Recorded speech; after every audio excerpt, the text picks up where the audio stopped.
Steven Mbiamono soroboti rwa senchira yoboy kirano gotigana nerende mo Steven soskoika ase roboti ndo mo county commissioner akurwa se county ya Bungoma Francis Kooli yobero kabero mo county commander wa nyimba imeye county ya Kise obaka kanganyugwa gochase county ya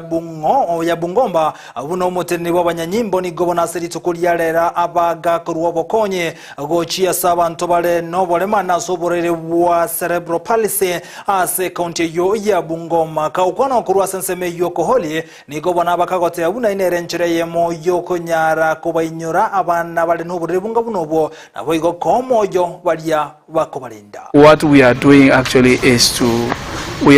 running a campaign to make people understand that what we are needing is more support for our children,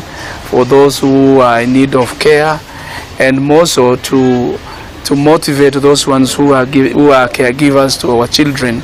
at least motivate them, keep on doing a good job with our professionals here,